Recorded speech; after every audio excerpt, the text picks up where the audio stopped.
लखनऊ के एक बिजनेसमैन अपने ही घर से मिसिंग रिपोर्ट होते हैं। 2 दिन बाद पुलिस को उन्हीं के घर से एक ब्लू ड्रम मिलता है। उस ड्रम के अंदर उनके बॉडी पार्ट्स हैं और अक्यूज्ड उनका 21 साल का बेटा। विक्टिम मानवेंद्र सिंह, उम्र 49 साल, लखनऊ के आशियाना एरिया में रहते थे। लखनऊ में उनकी बहुत फेमस पैथोलॉजी लैब चेन थी। इसके साथ साथ 2-3 लिकर स्टोर थे। उनके परिवार में उनका बेटा अक्षत प्रताप सिंह 21 साल और एक छोटी बेटी थी।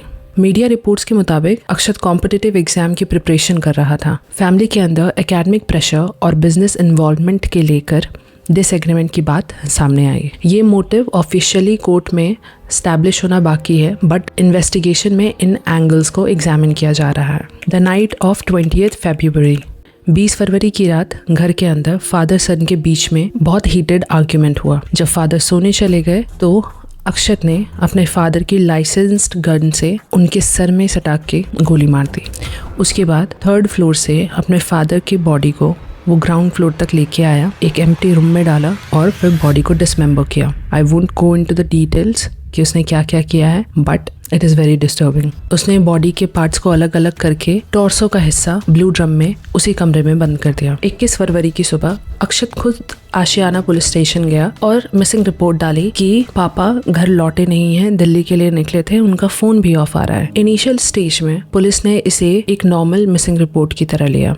अक्षत वापस लौट के आया, नॉर्मली घर संभाल रहा था, अपनी बहन को रूम में बंद करके रखा हुआ था, खुद नीट क्लासेस जाने का नाटक कर रहा था। सब कुछ ऐसे जैसे बिल्कुल नॉर्मल हो। सस्पेशन कैसे बिल्ड हुआ?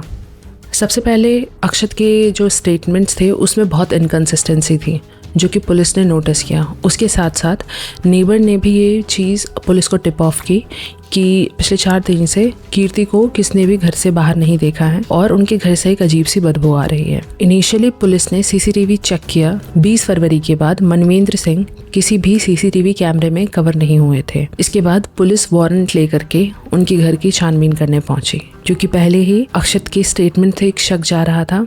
उसके ऊपर से पड़ोसियों ने जो कंप्लेंट्स दी थी तो पुलिस को एक हिंट मिल गई थी। जब घर को सर्च किया गया तो उस खाली कमरे में वो ब्लू ड्रम मिला और उस ड्रम को खोलने के बाद वहाँ पे एक डिकम्पोज्ड बॉडी मिली। जब कीर्ति को अलग ले जाके पूछा गया तो उसने सारी सच बताई कि वो अपने रूम में सो रही थी जब उसने गन शॉट सुना। वो जब वहाँ गई तो उसने अपने पापा की लाश देखी। उसके भाई ने अपने फादर को ही मार डाला था, बट उसे भी धमकी दी गई थी कुछ भी ना बोलने के लिए, और वो 4 दिन से अपने रूम में बंद थे। अरेस्ट और कन्फेशन। अक्षत को अरेस्ट कर लिया गया।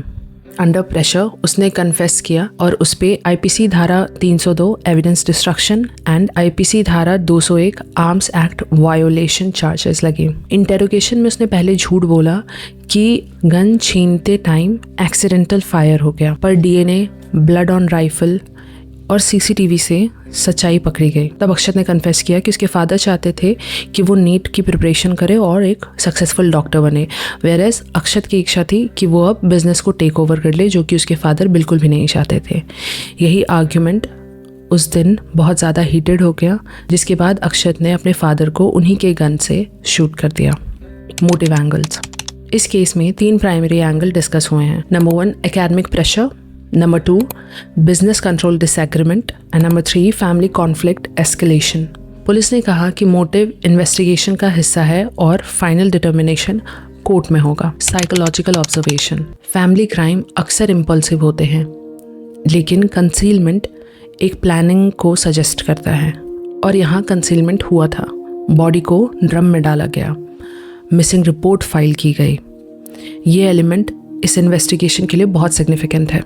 करंट स्टेटस ये है कि केस अभी जुडिशियल प्रोसेस में है। अक्यूज्ड को भी गिरफ्तार कर लिया गया है एंड ट्रायल आउटकम पेंडिंग है।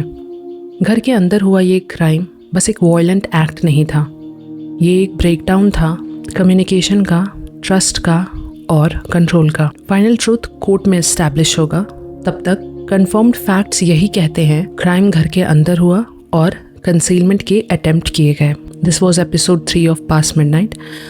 आई होप कि आपको ये एपिसोड पसंद आया होगा। This case was quite disturbing and कोई भी सोच नहीं सकता है कि कोई बेटा अपने फादर के साथ ऐसे कैसे कर सकता है। आगे इस केस में जो भी वर्डिक्ट आती है या जो भी प्रोग्रेस होती है, I will make sure to update you guys.